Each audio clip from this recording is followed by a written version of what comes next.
오늘은 개혁주의와 세대주의로 본 요한계시록 강해 69번째 말씀을 증거하겠습니다. 오늘 제목은 14만 4천이 부른 새 노래, 구원과 승리라고 하는 제목으로 말씀을 전하겠습니다. 요한계시록 14장 1절에 또 내가 보니 보라 어린 양이 시온산에 섰고 그와 함께 14만 4천이 서 있는데 하고 말씀을 했습니다. 이 장면은 예수 그리스도의 재림 때의 광경을 묘사한 그런 말씀입니다. 미래에 관한 말씀입니다. 어린 양이 시온산에 서셨고 예루살렘에 있는 시온산에 서셨고 예수님과 함께 14만 4천 명이 서 있는 것을 여러분이 상상해 보시기를 바랍니다. 14만 4천은 굉장히 많은 숫자입니다. 14만 4천을 개혁주의에서는 핸드릭슨 박사님은 하늘에 있는 교회를 말한다. 하늘에 있는 교회는 물론 영광스러운 교회를 말한다. 이렇게 보죠. 세대주의에서 여기에 그 대표적인 설교자 가운데 한 분인 존 메가더 목사님은 이 14만 4천 명은 승리한 유대인을 말한다. 네, 문자 그대로 각 지파에서 12지파에서 12,000명씩 이렇게 뽑힌 사람들, 그렇게 해서 14만 4천 명을 말한다. 그런데 이 14만 4천 명은 미래에 있을 이 환란 시대 때, 7년 환란 시대 때 그때에 있게 될 그 14만 4천 명을 말한다. 개혁주의에서는 지금 현재 하늘에 있는 교회, 즉 하늘에 있는 성도들을 말한다. 14만 4천이 이렇게 그 다른 견해를 가지고 있습니다. 네, 그러니까 교회냐 이스라엘이냐 이런 차이죠. 그들의 이마에는 14만 4천의 이마에는 어린 양의 이름과 그 아버지의 이름을 쓴 것이 있더라. 이마에 이렇게 쓰여져 있습니다. 이마에 인이 찍혀 있는 것입니다.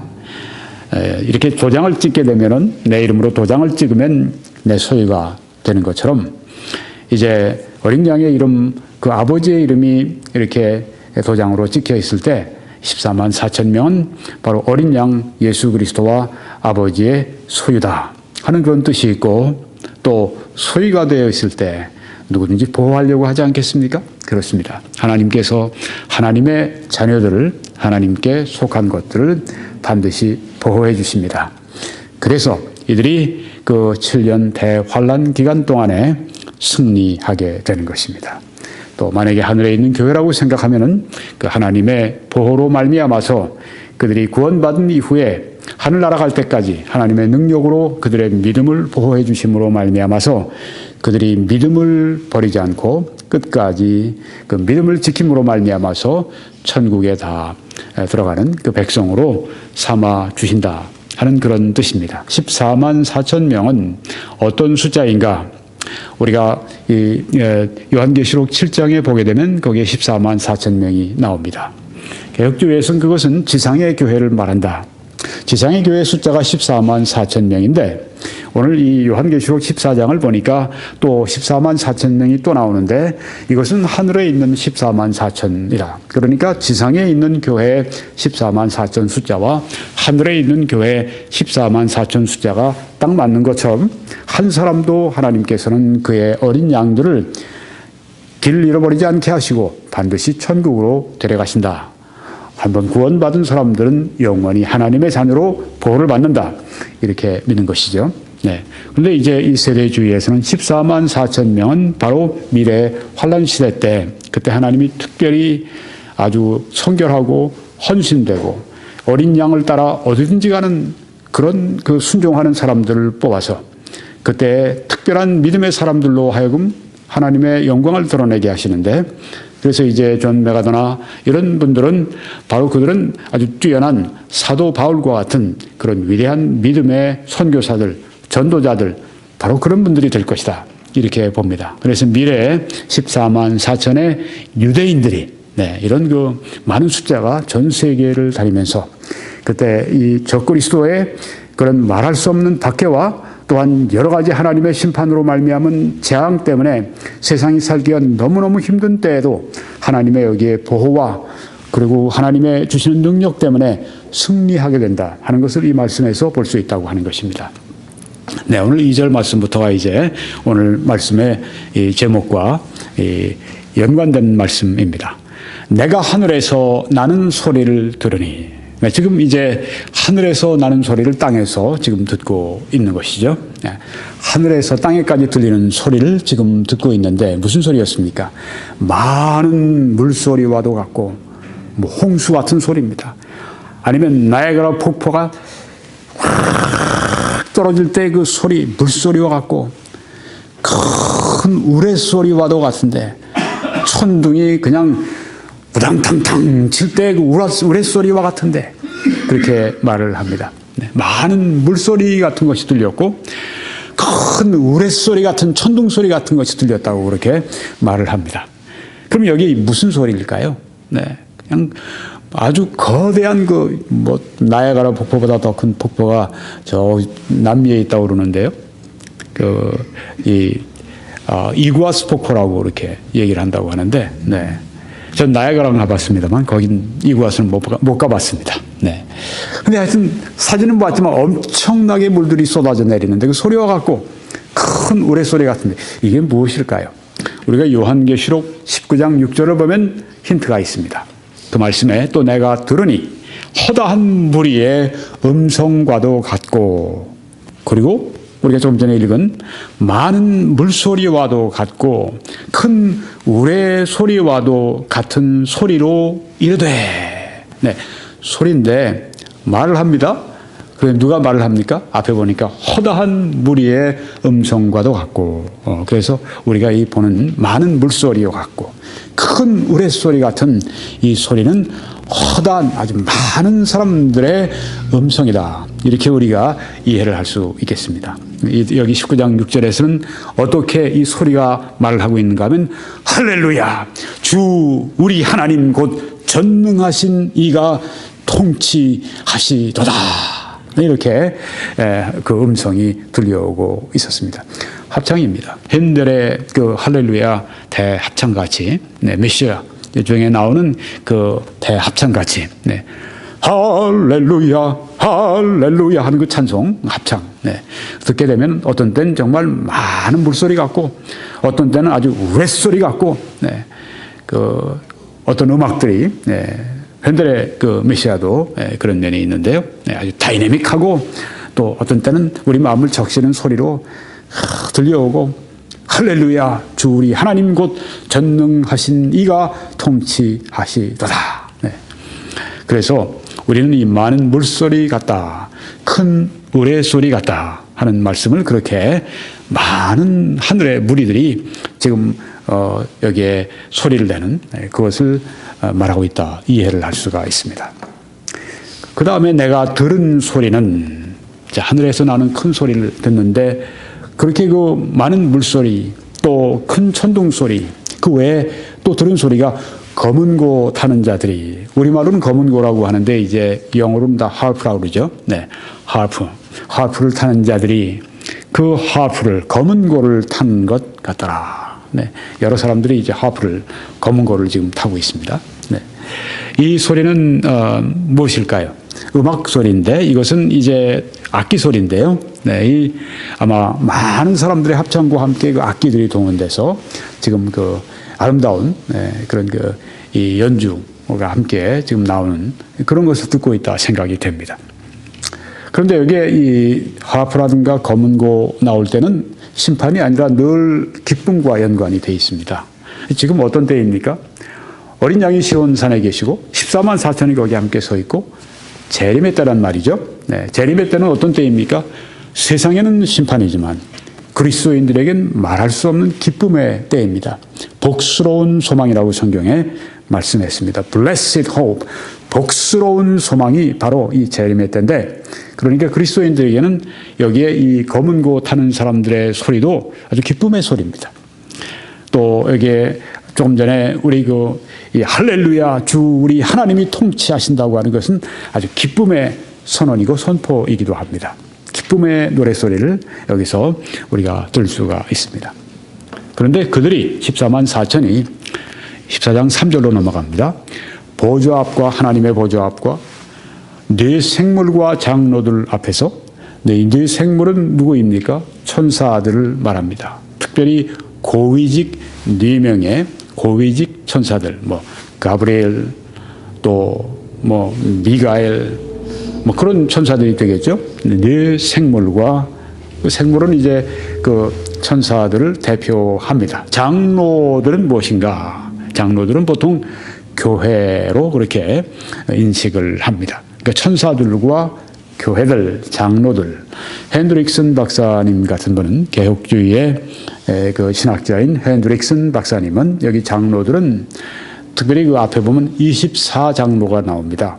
구약의 12지파, 또 신약의 12사도, 이렇게 해서 바로 이 24, 그래서 교회를 상징한다. 개혁주의에서는 교회가 신약에서 시작된 것이 아니라 구약의 이스라엘도 역시 교회로 보기 때문에, 그래서 신구약에 합해서 24, 여기 장로들 앞에서, 그러니까 네 생물 천사들, 장로들 교회 앞에서 새 노래를 부른다. 이렇게 말씀을 하고 있습니다. 새 노래를 부른다. 천사들과 교회 앞에서. 그리고 그들이 그 새 노래를 부르는데, 이 새 노래가 무엇일까요? 이 14만 4천이 부르는 새 노래는 무엇일까요?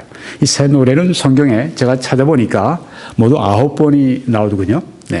시편에 6번이 나옵니다. 새 노래로 여호와를 찬송하라, 찬양하라 하는 이 시편에 이 새 노래가 6번 나오고, 이사야에도 1번 나옵니다.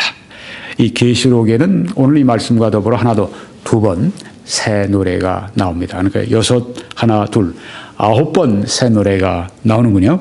새 노래가 14만 4천 명이 이 하나님의 보좌 앞에서, 또 네 생물 천사들, 장로들, 교회 앞에서 그 부르는 그 노래가 무엇인가? 새 노래를 부르는데요.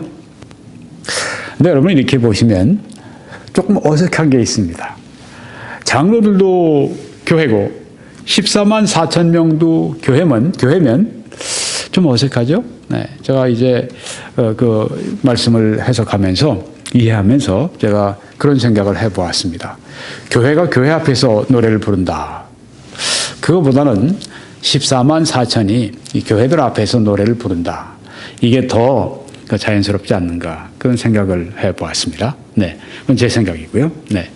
이 장로들 네 생물 보좌 앞에서 새 노래를 불렀습니다. 무슨 노래를 불렀을까요? 지금 이 14만 4천 명은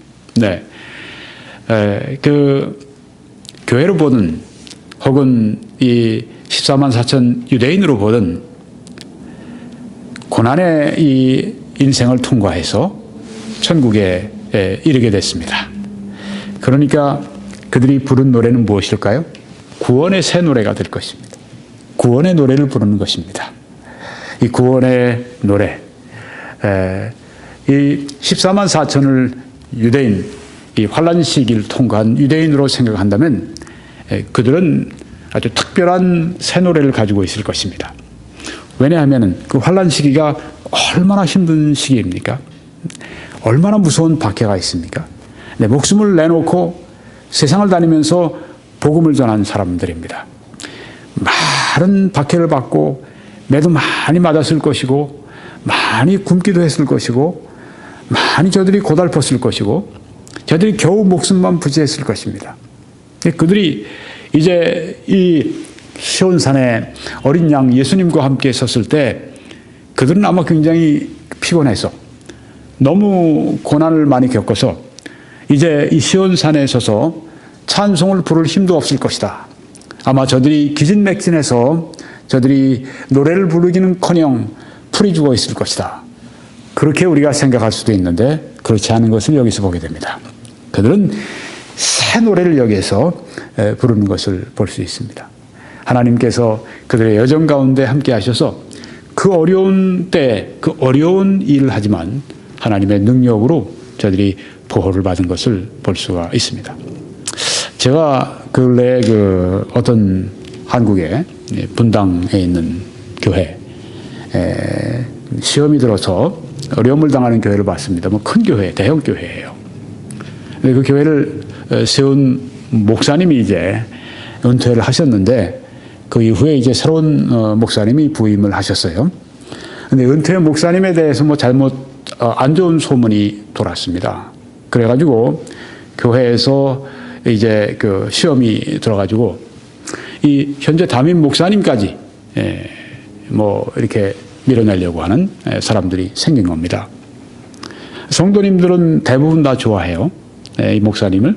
그래서 이렇게 교회 장로님들로부터 이제 이 목사님이 박해를 받는 것입니다.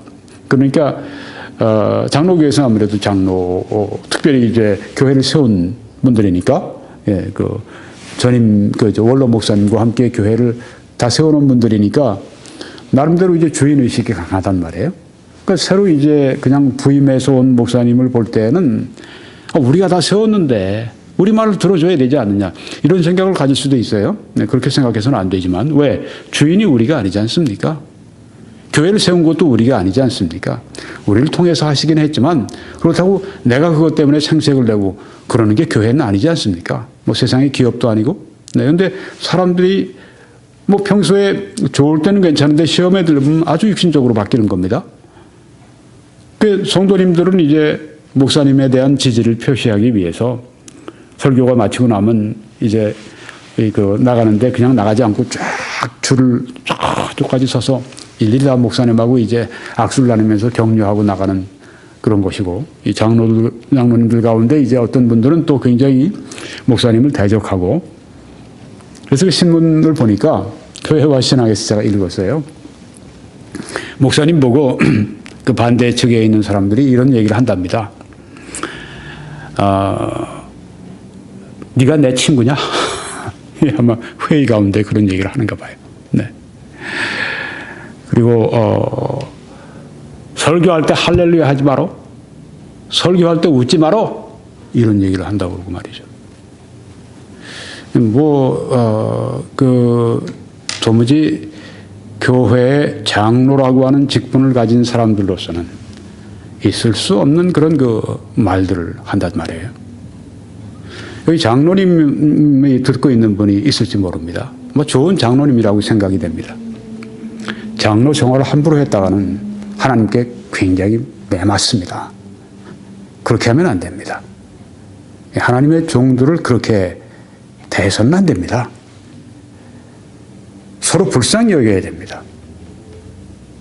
그리고 거기에 글 쓴 분이 보니까 이렇게 썼더라고요. 갑질이라고. 갑질. 요새 갑을 관계가 있죠. 네. 대기업 회장들이 자기 운전사에게 그냥 막 폭언을 하고 심지어 때리기도 하고. 네. 그래서 요새 문제가 많이 오르고 그걸 갑질이라고 하지 않습니까? 갑질을 하고 있다고. 네. 그렇게 아주 책망을 글에서 하는 것을 보았습니다. 절대 그렇게 해서는 안 되죠. 네. 하나님의 종들이, 목사님들이, 물론 잘못한 거는 거기에 대해서 회개해야죠. 네. 그런데 제가 볼 때는 그런 문제가 아닌 것 같아요. 네. 그래서, 얼마나 많이 고생이 되겠어요. 네. 마음 같아서는, 내가 정말, 이렇게 내가 자존심을 상하고, 이렇게 우리 가족들에게도 피해를 입히고, 내가 사임하고 떠나지. 쉬운가요, 그게? 하나님이 그 자리에 세우셨으면 떠나면 안 되죠. 하나님이 옮기시기 전까지는 내 마음대로 떠났다간 그것도 아주 매맞을 감이죠. 하나님께. 하나님의 영광을 가리우는 거죠. 어떻게 해야 됩니까? 참아야죠. 네. 모든 수모를 참아야죠. 그렇게 나가는 그 목회. 여러분 여기에 지금 이 14만 4천이 그 7년 대환란 시기에 이 적그리스도, 거짓 선지자, 또 악령들, 또 이 악한 사람들, 그들의 지휘를 받는 악한 사람들에 의해서 얼마나 많은 수모와 얼마나 많은 고통을 겪으면서 살아가는 것을 우리가 보지 않습니까? 끝까지 그들의 사명을 다할 수 있도록 하나님께서 이끌어 주시는 것을 볼 수가 있습니다. 자, 그들이 여기에서 이제 그 구원의 언덕에서, 이 시온의 언덕에서 저들이 새 노래를 14만 4천이 합창을 합니다. 얼마나 놀라운 합창일까요? 존 뉴턴은 Amazing Grace라고 하는 놀라운 그 구원의 노래를 불렀습니다. Amazing Grace, how sweet the sound. 오, 놀라운 은혜, 얼마나 듣기에 부드러운 그리고 달콤한 소리인가. 그런 구원의 노래를 새로 지어서 하나님께 바치고 또 교회에 바쳤습니다. 위대한 찰스 웨슬레, 이 중생운동, Born Again Movement, 성령의 놀라운 부으심이 그때 존 웨슬레와 찰스 웨슬레에게 임하고, 그래서 그들로 하여금 하나님께서 놀라운 복음주의 부흥이 영국에서 그리고 나가서는 세계적으로, 그래서 나중에 감리교 운동으로 번지게 하셨는데, 이 찰스 웨슬레는 하나님이 특별히 찬송의 은사를 주셨습니다. 8,000개 이상의 찬송을 작곡했는데 그 중에 하나가 만입이 내게 있으면 그 입 다 가지고 내 구주 주시는 정을 늘 찬송하겠네. 이런 위대한 찬송을 작사하고 작곡을 했습니다. 이 구원의 새 노래가 각 시대마다 새로운 멜로디로, 새로운 가사로, 새로운 작곡 작사가로, 그리고 새로운 이 노래를 부른 사람들로 계속해서 주어집니다. 네, 지금도 우리 가운데 그런 구원의 새 노래들이 계속 있지 않습니까? 그래서 어떤 찬송 같은 것을 보게 되면 주님의 높고 위대하심을 내 영혼이 찬양하네. 그 가사 가운데 보면은 주 하나님 독생자 아낌없이 우리를 위해 주셨네. 구원의 그 구속의 아름다운 노래가 있지 않습니까? 이 새 노래를 14만 4천 명이 가진 고난, 주 예수 그리스도의 이름 때문에 저들이 욕먹고 가진 고난을 겪고 그러고 와서 그들이 승리의 새 노래를 불렀을 때, 구원의 새 노래를 합창했을 때 얼마나 아름답고 얼마나 장엄하고 얼마나 성령 충만하고 얼마나 감격스러웠을까. 이런 찬송을 들을 때 아마 듣는 사람들의 심령 가운데 큰 감동과 또 사람들이 눈물도 많이 흘리지 않았겠는가, 그런 생각을 해봅니다. 새 노래를 저들이 불렀습니다. 그런데 이 새 노래는 땅에서 속량함을 받은, 구속함을 받은, 구원함을 받은 14만 4천 밖에는 능히 이 노래를 배울 자가 없더라. 네, 아무나 이 구원의 새 노래를 부를 수 있는 것은 아닙니다. 루치아노 파바로티 같이 아주 세계적인 그런 그 뛰어난 그런 성악가 또 목소리가 있을지라도 이 목소리로 부르는 노래가 아니죠. 이것은 심령으로 부르는 노래입니다. 이것은 구원받은 사람 속에서 나오는, 자발적으로 나오는, 아주 마음속에 정말 솟구쳐 나오는 그런 구원에 대한 감격의 그런 노래입니다. 속량함을 받은 사람들만이 찬송을 할 수 있습니다. 이 찬송이라고 하는 것은 우리 구원의 감격을 표현할 수 있는 최고의 수단 가운데 하나입니다. 우리가 이 설교자들이 설교하면서 성령의 충만함을 받게 될 때 아주 놀라운 그런 구원의 하나님의 역사를 우리가 얘기하면서 우리가 전하는 사람이나 듣는 사람들이 큰 은혜를 받는데요. 찬송, 우리 구원의 이 감격을 표현할 때 또한 그건 대단한 것입니다. 그래서 찬송을 부를 때 어떤 성도님들은 눈물을 많이 흘립니다. 왜요? 구원의 감격이 있기 때문에. 이 찬송은 우리 교회에 있는 커다란 특권입니다. 다른 데서는 없습니다. 얼마나 교회가 찬송을 많이 하는지 심지어 장례식장 가서도 노래를 부르지 않습니까? 세상에 장례식 가서 노래를 부르는 사람들이 이 세상에 어느 정도에 어디 있습니까? 뭐 유교 같은 데서는 어떻습니까? 아이고 아이고 장례식 전차치려면 아주 그냥 목이 쉽니다. 이 자손들이요. 아이고 아이고 계속 해야 되니까. 네. 그냥 그 부모를 떠나버린 것에 대한 그 절규. 네. 물론 그리스도 없이 세상을 떠났을 때 그거밖에 다른 게 없겠죠. 네. 그렇지만은 구원함을 받은 사람들에게는 철철 흘러넘치는 이 감격과 사랑이 있습니다. 그래서 이 노래를 이들만이 할 수 있습니다. 그런데 구원받은 사람들이 많이 있는데 왜 14만 4천만이 여기서 그 노래를 배웠고 할 수 있다고 합니까? 구원의 노래는 다 할 수 있는데 이렇게 생각해 보시면 됩니다. 24만 4천 명은 사도 바울처럼 진짜 고난을 이 환난 시대에 많이 통과하면서 끝까지 충성한 사람들입니다. 그러니까 그들이 이 천성에 도달했을 때에는 시온산에 도달했을 때는 감격인 거예요. 네. 이런 모든 환난 가운데서 하나님이 나를 지켜주셨구나. 내가 이 모든 고난을 뚫고 결국은 내가 하나님의 보호하심으로 내가 이처럼 이 산에 서서 시온산에 서서 내가 이 위대한 새 노래를 부를 수가 있게 됐구나. 그러니까 남다른 그런 그 노래가 이들에게 있다고 하는 것입니다. 이 찬송은 어떤 성도의 표시입니까? 24만 4천은 이긴 자들입니다. 네, 어떤 사람은 이제 나 혼자 이겼다고 이제 그러는 교단의 어떤 그 이단의 교주들이 있는데 웃기는 일이죠. 웃겨. 쇼를 하고 있어요. 이기는 자가 성경에 바로 모든 믿는 자들을 가리키고 있는데 그걸 싹 뺏어서 약탈하는 거죠. 도적이 오는 것은 죽이고 약탈하고 죽이려고 온다고 했는데 사탄이 하는 일이고 사탄을 그대로 본받는 자들이 바로 그런 일을 합니다. 찬송은 그렇지만 모든 이기는 성도들의 표시입니다. Victorious Christian이라고 하는 말을 영어로 잘 쓰는데요. 아주 승리하는, 이기는 성도의 표시가 찬송입니다. 14만 4천이 부른 새 노래입니다. 찬송은 우리가 기쁠 때 합니다. 슬플 때는 찬송이 잘 안 나옵니다. 찬송과 기쁨은 함께 갑니다. 그런데 어떻게 우리가 찬송을 또 기뻐할 수 있을까요? 이렇게 할 때 찬송을 할 수 있습니다.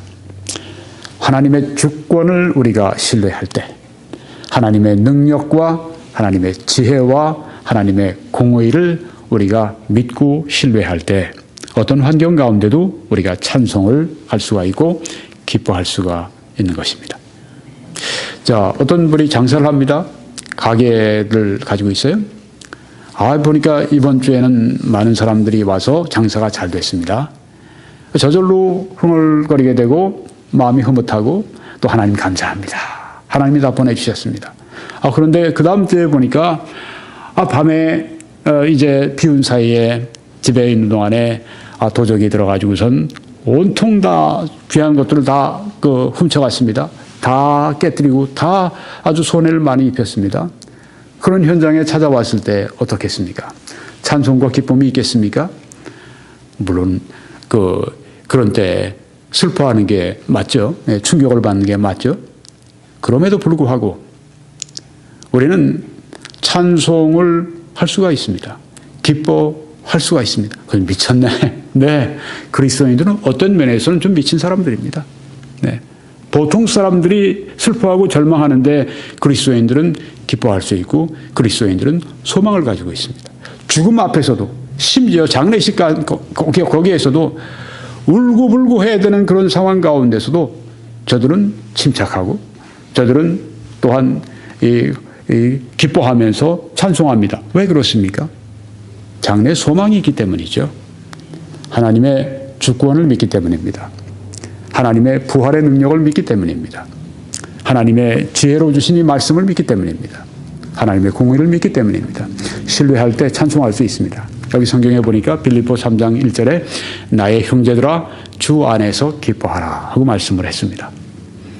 주 안에서 기뻐하라고 말씀을 했습니다. 이 빌립보서를 이 사도 바울이 집필할 때 이것은 감옥에서 쓴 서신입니다. 그래서 옥중 서신이다 이렇게 이야기를 합니다. Prison Epistles. 기뻐하라. 아니, 사도 바울은 지금 감옥에 갇혀 있는데, 지하 감옥에 갇혀 있는데 기뻐할 이유가 무엇입니까? 그런데 오히려 기뻐하는 정도가 아니라 밖에 있는 이 성도들에게 나의 형제들아, 주 안에서 기뻐하라. 이렇게 말씀을 합니다. 네. 지하 감옥에 인생에서 가장 밑바닥에 있을 때에도 주 안에서 기뻐할 수가 있는 것입니다. 하나님의 주권을 믿는 것입니다. 하나님께서 지혜와 하나님께서 공의 가운데 나를 이곳에 보내셨다. 나는 우연히 또 나는 운이 없어서 그래서 내가 여기에 이런 고난의 사망의 음침한 골짜기를 가는 것이 아니다. 하나님은 나를 사랑으로 지금도 인도하신다. 이런 믿음이 있으니까 지하 감옥에 오랫동안 갇혀 있어도 이런 말씀을 전할 수가 있었던 것입니다. 여기뿐인가요? 사도 바울이 처음에 이제 이 빌립보라고 하는 곳에 가서 복음을 전할 때입니다. 사도행전 16장에 나와 있습니다. 사도 바울이 복음을 전하니까 또 어떤 이 귀신 들린 여자 종이 따라다니면서 저들은 하나님의 종들이라고 계속 이야기를 합니다. 그러니까 그게 아주 복음 전하는데 방해가 됐습니다. 그래서 귀신을 쫓아냅니다. 그러니까 어떻게 되나요? 그 귀신 들린 여종을 가지고 장사하던 이 사업하던 사람이 발끈했습니다. 귀신 쫓겨나가니까 더 이상 점도 못 치고 더 이상 안 되는 거예요? 소용이 없어요? 그 사업, 아주 자기가 할 수 있는 게 잊어버리니까 이제 이렇게 해서 사건이 전개가 돼서 이제 이 감옥에 오게 되었습니다. 아니, 복음 전하는 것 때문에 이 감옥에 같이 다녀요. 자, 귀신 얘기 하나 나왔으니까 여러분들에게 한 가지 더 말씀을 드리겠습니다. 성경에 보면 예수 그리스도의 이름으로 명하노니 나가라 해서 귀신 쫓는 경우도 있는데 아주 또 색다른 경우가 있습니다. 어떤 때입니까? 하나님이 부르신 악신이 사울에게 임하니까 사울 왕이 막 미치광이 되잖아요. 막 그냥 옆에 있던 창을 들어서 저기 있던 다윗에게 막 창을 던져서 죽이려고 그러잖아요. 완전히 그냥 미치는 것입니다. 귀신이 들어오니까. 그런데 다윗이 있다가 이 하프를, 거무거를, 우리말로는 거무거, 영어로는 하프를 가지고 이렇게 타기 시작하니까 어떻게 됩니까? 낫는 거예요. 귀신이 쫓겨나갑니다. 참 찬송을 통해서도 귀신이 나가는 경우가 있네요. 네. 자, 여기에서 지금 그렇게 해서 이제 빌립보의 한 감옥에 갇혔습니다. 그가 이러한 명령을 받아 그들을 이 바울과 실라 이 전도팀을 깊은 옥에 가두었다고 했습니다. 또 그 발을 착고에 든든히 채웠다고 했습니다. 매를 맞고 피도 흘릴 테고, 근데 발도 지금 착고에 든든하게 아주 단단하게 지금 채워져 있습니다. 그런데 어떻게 했습니까? 성경에 보니 한밤중에 바울과 실라가 기도하고 하나님을 찬송하며 죄수들이 듣더라고 했습니다. 주의가 들 정도로. 네. 그러니까 죄수들은 지금 뭘 듣고 있습니까? 여호와 하나님께 기도하는 소리, 또 하나님을 찬송하는 소리를 이 감옥에서 듣는 것입니다. 이 감옥에 있는 이 사람들에게 복음이 전해지고 있습니다. 하나님의 놀라운 섭리죠. 네. 사도 바울은 어디를 가든지 복음을 전했습니다.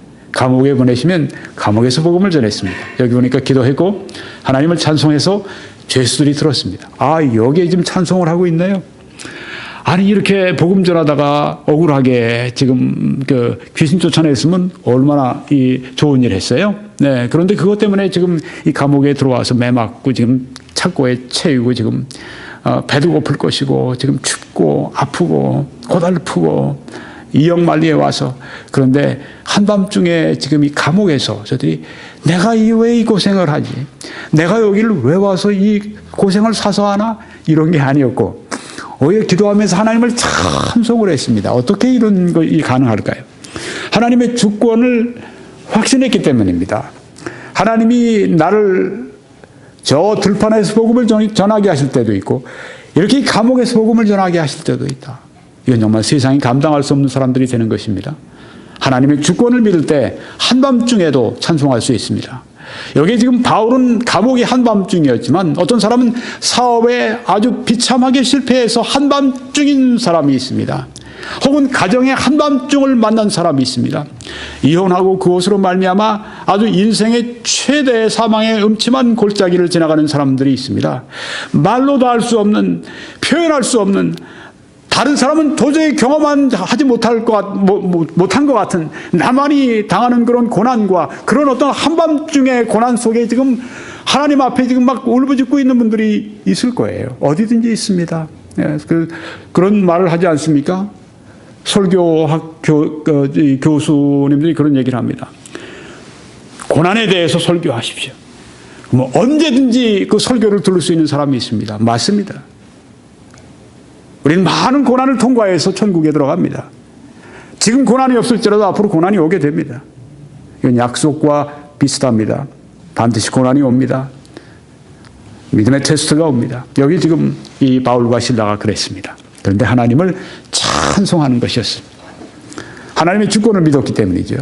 이에 갑자기 큰 지진이 나서 옥토가 움직이고 문이 곧 다 열리며 모든 사람의 매인 것이 다 벗어진지라. 네, 아주 그냥 해결이 여기에 오게 된 것을 볼 수가 있습니다. 찬송을 하니까 하나님이 기뻐하시고 하나님이 역사를 또 하시는 것을 볼 수가 있습니다. 데살로니가전서 5장에도 16, 17, 18절에 항상 기뻐하라. 쉬지 말고 기도하라. 범사에 감사하라. 이렇게 말씀을 했습니다. 이게 하나님의 뜻입니다. 어떻게 항상 기뻐할 수 있습니까? 어떻게 범사에 감사할 수 있습니까? 세상엔 감사하지 못할 일이 너무나 많은데요. 어떤 분이 여행을 합니다. 자동차로 여행을 합니다. 잘 갔다 왔어요. 네, 감사합니다. 말하기가 참 쉽죠. 우리 사모님이 이제 어디 저와 함께 밖에 나갔다가 이제 좀 미국에 좀 한 1시간 정도, 2시간 드라이브하고 이제 올 일이 있어요. 네, 그러면 이제 일 때문에 갔다 오면 항상 들어올 때 보면 그래요. 아버지 잘 다녀왔습니다. 감사합니다. 네, 그래서 제가 배우는 게 있습니다. 네, 어떻게 그런데 감사할 수 있는데 중간에 사고가 났거나 차가 문제가 생겼거나 그렇게 되면 어떻게 됩니까? 감사하기가 참 힘들죠. 근데 성경에 보니까 범사에 감사하라고 그랬거든요. 항상 기뻐하라고 그랬거든요. 네, 이건 하나님의 주권을 믿지 않고는 도저히 불가능한 일입니다. 하나님께서 모든 것을 통해서 우리에게 유익하게 하신다고 하는 그 뜻을 모르면 안 됩니다. 여기 성경에 보니까 야고보서 1장에 내 형제들아 너희가 여러 가지 시험을 당하거든 온전히 기쁘게 여겨라. 달리 얘기하면 찬송하라는 말씀입니다. 여러 가지 시험을 만나면 짜증나고 힘들고 고달프고 이게 보통 우리가 경험할 수 있는 그런 우리의 그 마음입니다. 그런데 온전히 기쁘게 여겨라 이렇게 말씀을 했습니다. 네, 시험을 만나시죠. 네, 그때 이렇게 하는 것이 하나님의 뜻입니다. 온전히 기쁘게 여겨야 합니다. 왜요? 이는 너희 믿음의 시련이 인내를 만들어내는 줄을 너희가 알미라. 네, 인내를 하나님이 우리 안에서 조성해 주시기 위해서 인내라고 하는 귀한 덕목을 주시기 위해서 반드시 사용하시는 수술칼이 있습니다. 그게 뭐냐면 믿음의 시련, 고난의 여러 가지 시험들이 우리들에게 다가오게 되는 것입니다. 그것은 하나님이 우리를 마치 조각하는 사람들이 계속해서 이제 징이나 정이나 이런 걸 가지고 깎아내는 것처럼 하나님께서 이런 그 믿음의 시련, 불시련들을 통해서 우리로 하여금 예수 그리스도의 그 모습, 인내의 모습으로 바꿔가시기 위한 하나님의 수단이고 역사하시는 방법이라고 하는 것입니다. 그래서 기뻐해야 됩니다. 하나님의 이러한 말씀, 이러한 약속을 믿고 신뢰하는 것입니다. 우리는 무조건 그냥 어쩔 수 없어. 어떤 운명주의적인 그런 방법으로 이렇게 우리가 수동적으로 그렇게 소극적으로 하는 것이 아니라 여러 가지 시험을 만나거든 믿음의 시련이 올 때에는 아주 적극적으로 하나님이 내게 인내를 주시려고 하는구나. 인내를 주어서 뭘 합니까? 인내를 온전히 이루라. 이는 너희로 온전하고 구비하여 조금도 부족함이 없게 하려 함이라. 네, 인내를 주신 다음에 우리를 온전하게 만드신다고 하는 것입니다. 여러 가지 시험을 만날 때 우리가 인간적으로 반응하는 것이 아니라 바로 영적으로 반응을 하는 것입니다. 그래서 그래 온전히 기쁘게 여겨야지. 왜? 여기에 하나님께서 이유를 말씀하셨습니다. 인내를 주시고 그 다음에 우리를 온전하게 만드시는 하나님의 은혜의 수단이라고 하는 것입니다. 1992년에 LA에 폭동이 있었습니다. 한 4월 말에 아주 무서운 폭동이 있었습니다. 그때 이제 한국인, 지금도 이름이 기억이 납니다. 두순자 씨라고, 15살 난 흑인 여자애와 실랑이를 벌이게 됐습니다. 이 사우스 LA는 흑인들의 아주 밀집 그런 지역인데요. 한국인들이 미국에 이민하면 조합이 마땅치가 않잖아요. 네, 그러니까 이제 식품 가게나 여러 가지 등등 이렇게 해서 흑인들이 있는 지역에서 또 장사를 합니다. 그러면 이 흑인들하고 자꾸만 이제 만나게 되고 또 때로 부딪히게 되는데 좋지 않은 애들이 왔을 때 문제가 생기죠. 여자애인데 15살 난 애인데 뭘 이제 훔쳐 가려고 했던가 봐요. 그걸 이제 붙들고 그러니까 이 여자애가 15살 흑인애 정도면은 굉장히 체구도 있을 텐데 얼굴을 막 주먹으로 그냥 몇 차례 막 가격을 했답니다. 그러니까 순간적으로 위험도 느꼈고 분노도 일어났겠죠. 가지고 있던 그 총을 빼서 총을 쏴서 아이가 죽었죠. 네. 그것 때문에 아주 그냥 발칵했었습니다. 그런데 그때도 폭동이 일어나지는 않았어요. 나중에 무슨 문제가 있었는가 하면 두순자 씨를 이제 여론이 그러니까 배심원도 그러니까 판사가 무기징역을 선고했다가 그 다음에 이제 400시간 사회봉사 명령을 내리고 집행유예를 줘버렸습니다. 흑인들이 그냥 벌떼같이 일어난 거예요. 근데 그때 또 로드니 킹이라고 하는 사람이 흑인이 과속하고 가다가 백인 경찰들에 붙잡혀서 아주 무참히 아주 그냥 매를 맞아서 아주 얼마나 맞았는지 청각을 그냥 아주 기능을 완전히 상실해 버렸어요. 그런데 이 백인 경찰들에 대해서 별로 처벌을 하지 않았습니다. 그러니까 이 두 가지 사건 때문에 발끈하고 일어난 겁니다. 로드니 킹 때문에 일어났는데 미국 주요 언론들이 다 두순자 사건을 갖다가 막 거기다 보도를 해버린 겁니다. 그러니까 백인들에게 쏟아질 그 분노를 이 동양인, 한인들에게 쏟아붓게 하기 위해서 그렇게 이 언론들이 언론 플레이를 나쁘게 한 거예요. 결과에 어떻게 됐습니까? 한 10억 불가량 그 폭동으로 손해를 보았는데 경제가 거의 절반이 한인들의 소유가 절단이 난 겁니다. 그리고 코리아타운, 올림픽을 중심으로 해서 이루어진 코리아타운이 90%가 파괴가 됐어요. 굉장한 피해를 그때 한인들이 입었습니다. 1990. 그 중에 어떤 한 분이 사업을 하다가 1992년 그때 큰 피해를 입었습니다. 그러고 나서 내가 여긴 더 못 써야겠다. 그러고 이제 도시를 옮겨서 뉴 올리언스라고 하는 그곳으로 이제 저 미국의 남쪽 남동쪽으로 이제 이사를 간 겁니다. 거기서 또 사업을 합니다. 그런데 2005년에 강력한 허리케인 태풍이 이 뉴올리언스를 휩쓸어 버립니다. 그러면서 이제 제방뚝이 무너지면서 뉴올리언스의 거의 대부분이 이제 원래 수면 아래에 있는 데니까 그냥 물바다가 돼버리고 거기에서 또 가까스로 일으켰던 사업체가 또 무너져 버립니다. 다 잊어버려요. LA에서도 폭동 때문에 완전히 다 망가졌는데 또 그쪽으로 뉴올리언스 간데 거기서 또 다 사업체가 무너진 겁니다. 얼마나 절망했겠어요? 네. 그런 것을 제가 미국에 있을 때 신문에서 본 적이 있었습니다. 그런데 그리스도인이라면 어떻게 해야 되겠습니까? 물론 우리가 하나님의 나를 향하신 채찍이 아닌가도 생각을 해봐야 되겠죠. 그렇지만 채찍일지라도 우리가 기뻐하고 채찍일지라도 우리가 감사할 이유가 있습니다. 왜요? 나를 버리시려고 하는 게 아니라 나를 하나님께서 빚으려고 하시는 것이기 때문에 그렇다고 하는 것이죠.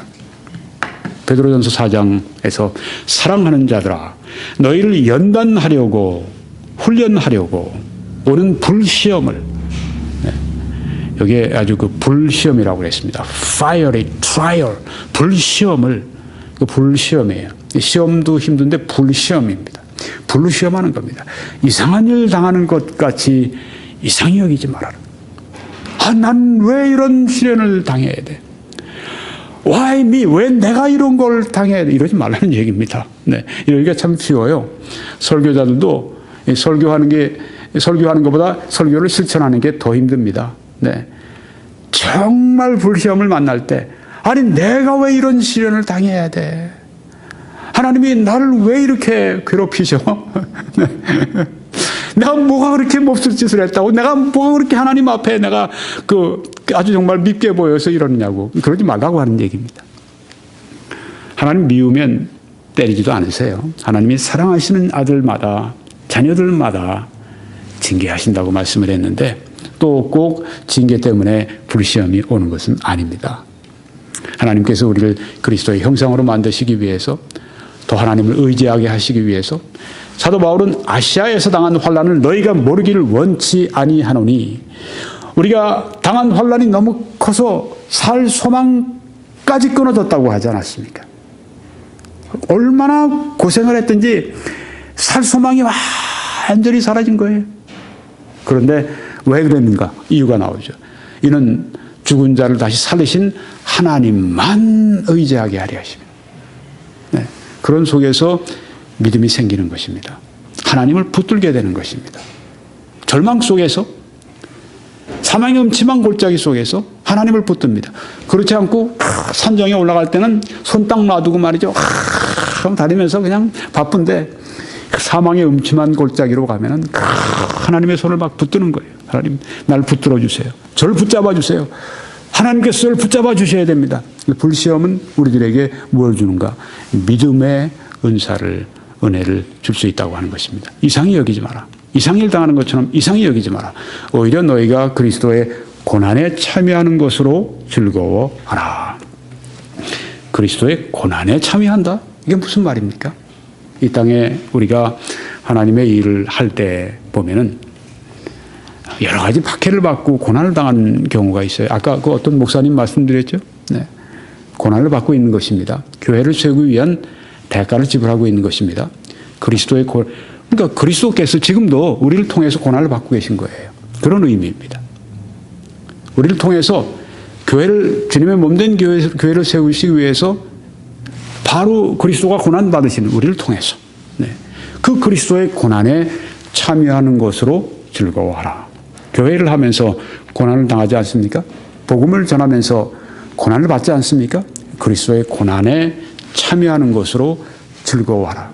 나는 좀 이렇게 어려운 건 원치 않았는데, 나는 좀 그래도 적당히 어려운 거, 난 그 길은 할 만한데 왜 나에게 이렇게 어려운 걸 맡기셨나요? 이렇게 해서는 우리가 승리하는 삶을 살아갈 수가 없습니다. 짜증내고 하나님의 주권에 대해서 우리가 불평하고 저항하고 이렇게 될 때는 우리가 결코 우리 자신에게 이득이 없습니다. 우리 자신에게 이 훈련이 되지가 않습니다. 짜증의 삶이 되지 승리의 삶이 되지 않는다고 하는 것이죠. 그리스도의 고난에 참여하는 것으로 즐거워하라. 왜? 이는 그의 영광을 나타내실 때 너희로 즐거워하고 기뻐하게 하려 함이라.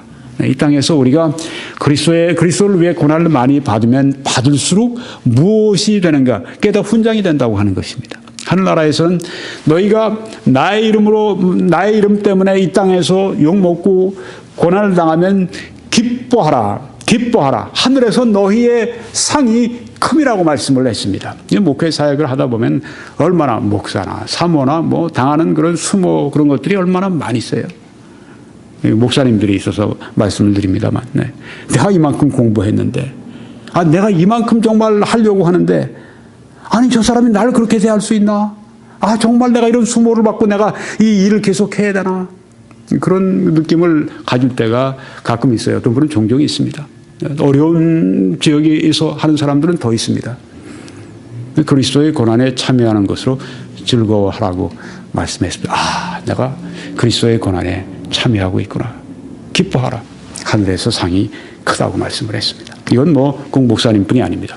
모든 성도님들이 다 그렇습니다. 네, 성도님들도 누구를 위해 사역하는데 저 사람이 내가 자기를 위해서 그렇게 돌봐주고 복음을 전하고 그러는데 날 이렇게 무시해? 내가 세상적으로 볼 때 저 사람보다 하나도 빠진 게 없고 저 사람이 세상에서 나한테 굽실거려야 될 사람이 나한테 이렇게 대할 수가 있어? 네. 그것 때문에 나 관둬. 내가 자기 싫다고 그러는데 이렇게 해서 하면 더 이상 그리스도의 고난에 참여하지 않는 것이죠. 하늘에서 기뻐할 게 없는 것이에요.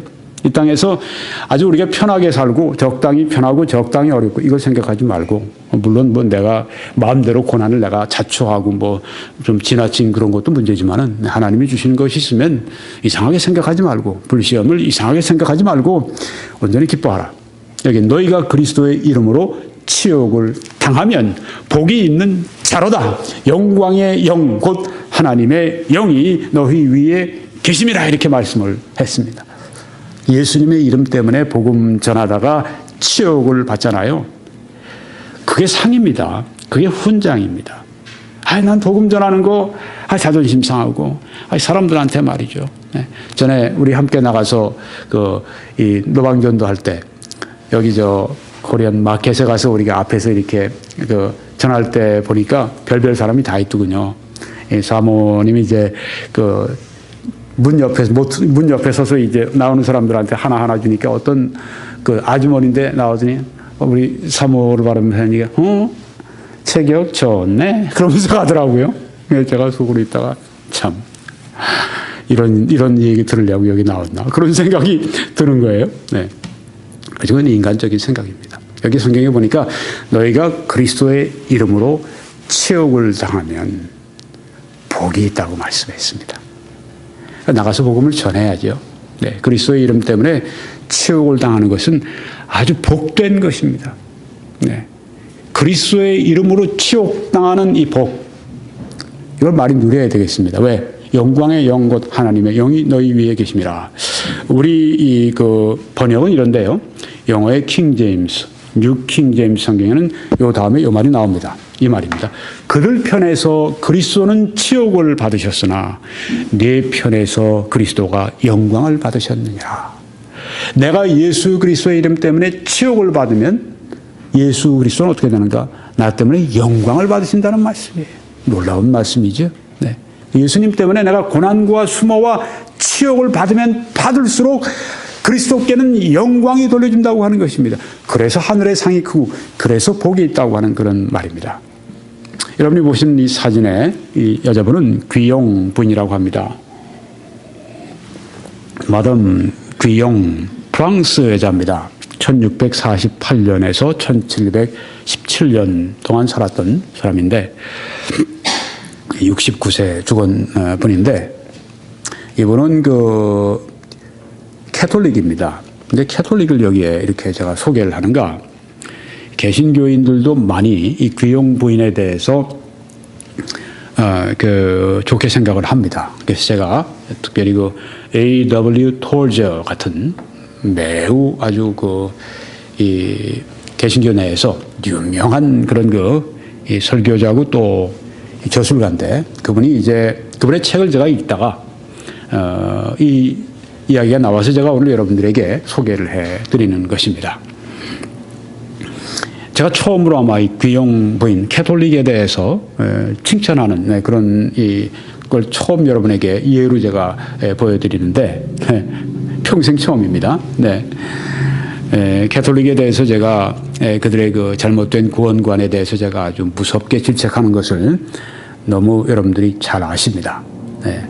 제가 아주 이 캐톨릭의 신학에 대해서 매우 제가 아주 거부감을 가지고 있다고 하는 걸 여러분이 아시는데 이 귀용 부인은 어떤 사람인가 하면 캐톨릭에 의해서 이 이단자로 그렇게 몰리고 해서 감옥에 한 10년 동안 그것도 지하 감옥에 지냈던 그런 사람입니다. 이 귀용은 보니까 그 교리가 이 캐톨릭 교리가 아니더라고요. 오직 은혜로, 오직 믿음으로 구원받는다. 완전히 지금 이제 만약에 한다면 개신교회, 복음주의적인 개신교의 믿음을 가지고 있는 것입니다. 캐톨릭 안에도 저는 이 귀용 부인을 보면서 하나님이 구원하신 사람이 캐톨릭 안에도 있다고 봐야 한다. 네, 귀용 부인이 그 중에 한 사람인데요. 네, 많게 하겠습니까? 네, 캐톨릭이 전하는 이 메시지가 이 바른 성경의 구원의 메시지를 전하지 않고 있는데, 네, 어떻게 구원의 역사가 많이 나타나겠어요? 근데 이런 사람들은 캐톨릭 교회를 통해서 교리를 받으려고 한 사람들이 아니라 막 자기가 추구한 사람들이에요. 성경을 많이 보고 하나님께 많이 기도하면서 구하던 그런 사람들입니다. 그러니까 하나님이 그들에게 개인적으로 보여주신 거예요.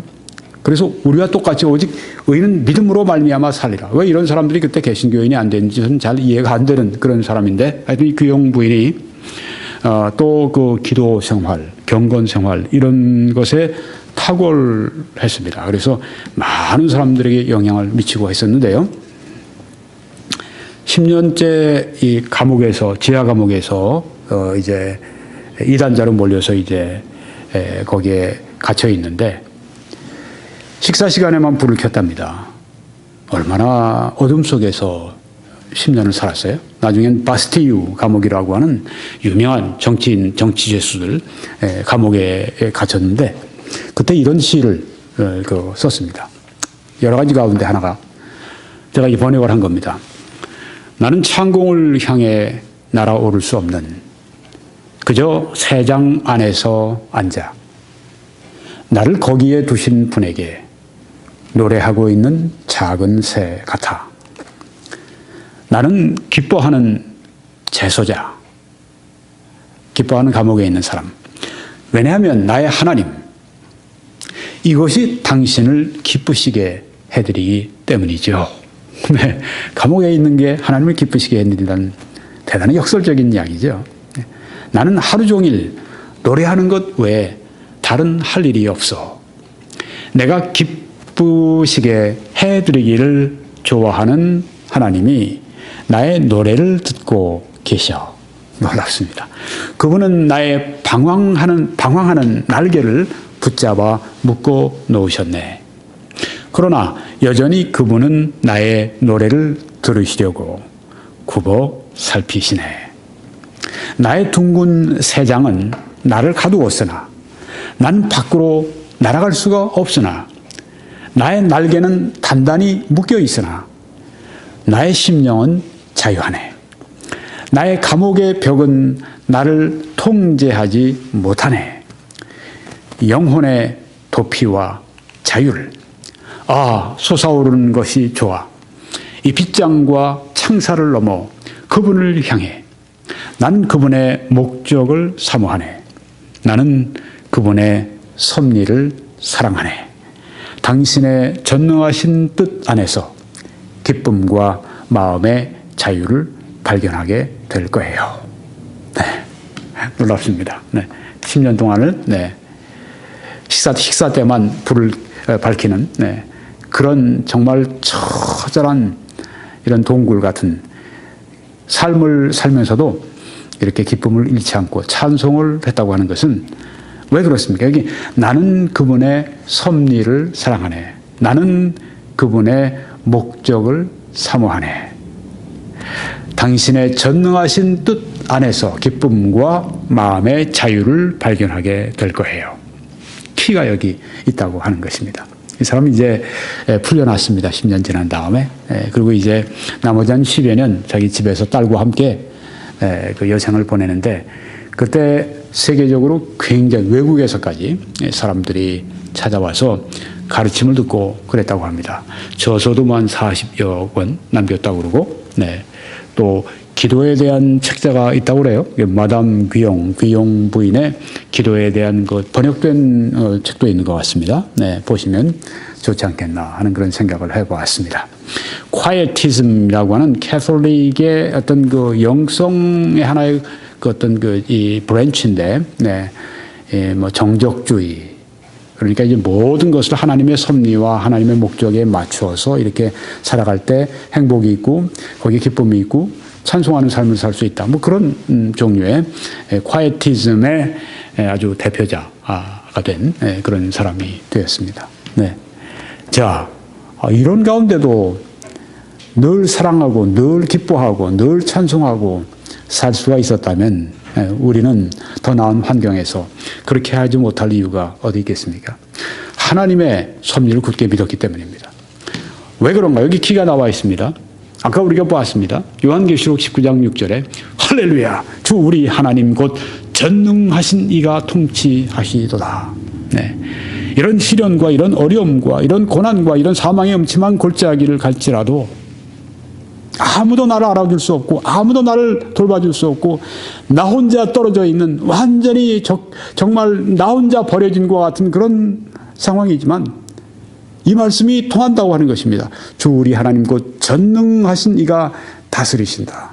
전능하신 이가 지금도 통치하신다. 그리고 이 말씀 로마서 8장 28절에 우리가 알거니와 하나님을 사랑하는 자 곧 그 뜻대로 부르심을 입은 자들에게는 모든 것이 합력하여 선을 이루느니라 하는 이 말씀입니다. 하나님의 자녀에게는 모든 것을 하나님께서 선으로 바꾸어 주신다고 하는 이 말씀의 약속을 굳게 붙드는 것입니다. 믿음은 무엇인가? 내가 믿고 싶은 것을 믿는 것이 믿음이 아닙니다. 믿음은 하나님의 약속을 붙드는 것입니다. 믿음은 또한 하나님의 말씀에 있는 그 원리, 또 하나님의 성품, 하나님의 인자하심, 하나님의 자비하심, 하나님의 공의하심을 믿는 것입니다. 성경에 계시되어져 있는 하나님, 또한 성경에 나타나 있는 하나님의 주옥 같은 여러 가지 약속들, 이런 것을 굳게 붙드는 것이 믿음입니다. 어떤 상황 가운데서도 우리가 붙들어야 될 하나님의 약속, 로마서 8장 28절입니다. 하나님을 사랑하는 사람들에게는 그 뜻대로 부르심을 입은 사람들에게는 모든 것, 불시험도, 여러 가지 시험도, 사망의 골짜기도, 사업의 실패도, 사랑하는 사람과의 사별도, 이 모든 것들이 다 합력하여 선을 이룬다고 하는 말씀을 믿음으로 할 수 있습니다. 한 가지 더 말씀드리고 끝나겠습니다. 찬송은 하나님의 주권, 하나님의 능력, 지혜, 공의를 우리가 믿음으로 말미암아서 찬송할 수 있지만 또 성령으로 충만할 때, 말씀으로 충만할 때 이런 결과가 찬송의 결과가 있습니다. 에베소 5장 18절에 성령으로 충만함을 받으라. 그러고 나온 말씀이 시와 찬송과 신령한 노래들로 서로 화답하며 너희의 마음으로 주께 노래하며 찬송하며 이렇게 말씀을 했습니다. 성령 충만함의 결과는 찬송입니다. 성령의 충만함을 받으라고 우리에게 말씀을 하셨는데 성령이 우리를 지배해 주셔야 되겠는데 성령이 나를 지배하시면 되는데 내가 그걸 어떻게 하나님이 하실 일인데 근데 여기에 우리들에게 명령을 하셨습니다. 또 수동형입니다. 즉 우리가 해야 될 일이 있습니다. 성령의 충만함, 달리 얘기하면 성령의 지배를 받기 위해서 우리가 해야 될 일이 있습니다. 성령의 지배에 맡겨야 합니다. 이게 성경의 아주 중요한 원리입니다. 하나님께 지배를 맡기는 것을 성경에 말씀하고 있습니다. 로마서 6장 13절이 그런 말씀이죠.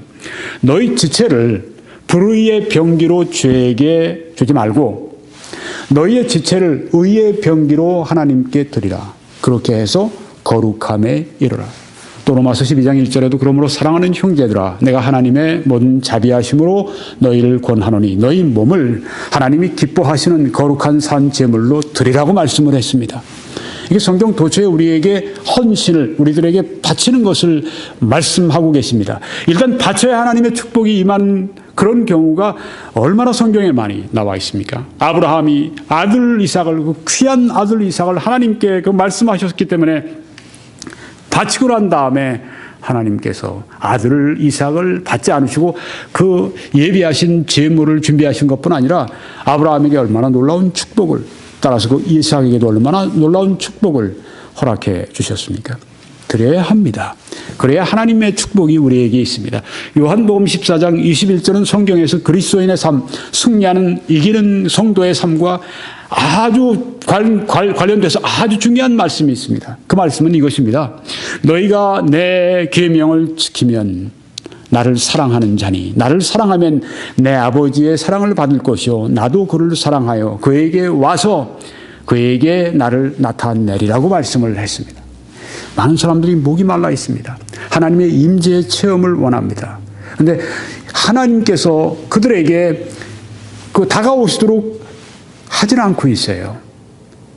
나의 계명을 지키면 기도하지 않습니다. 하나님의 말씀 보지 않습니다. 집회에 예배에 참석하지 않습니다.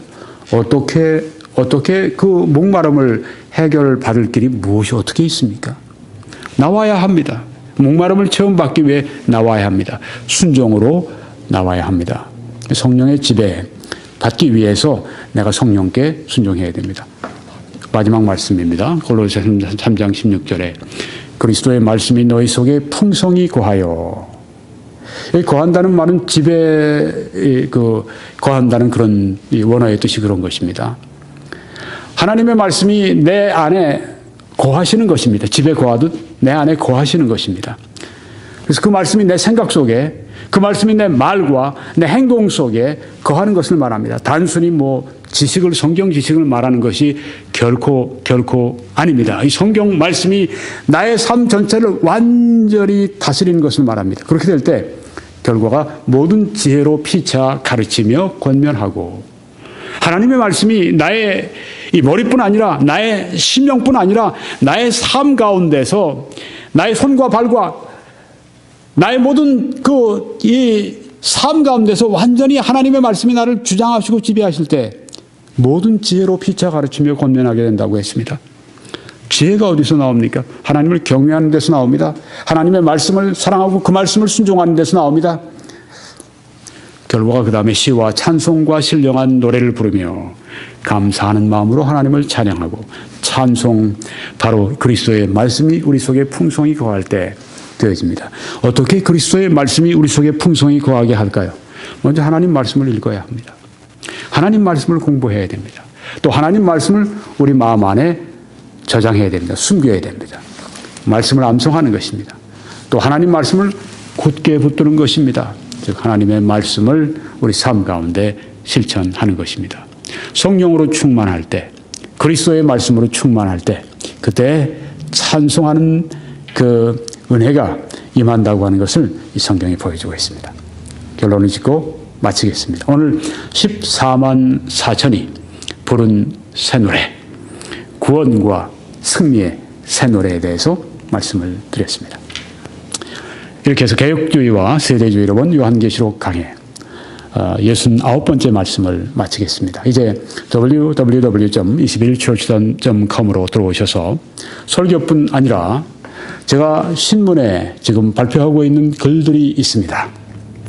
지방교회와 더불어 지금 아주 맹렬한 그런 논전을 지금 하고 있는데요. 여러분들이 들어오셔서 제 글을 보시기 바랍니다. 삼위일체에 관해서 또 교회론에 관해서 매우 자세하게 10번 글을 제가 쓴 것 있고요.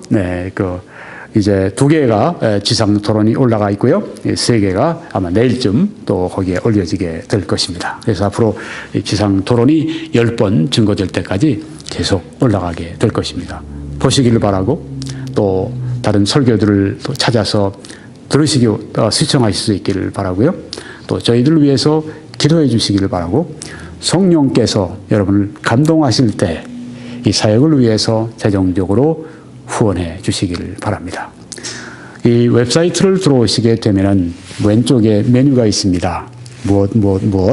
거기에 맨 아래에 선교 헌금, 거기를 클릭하시면 필요한 정보가 나와 있습니다. 네, 여러분들이 그렇게 해 주실 때 하나님의 크신 축복이 함께 하시기를 간절히 축원합니다. 아멘.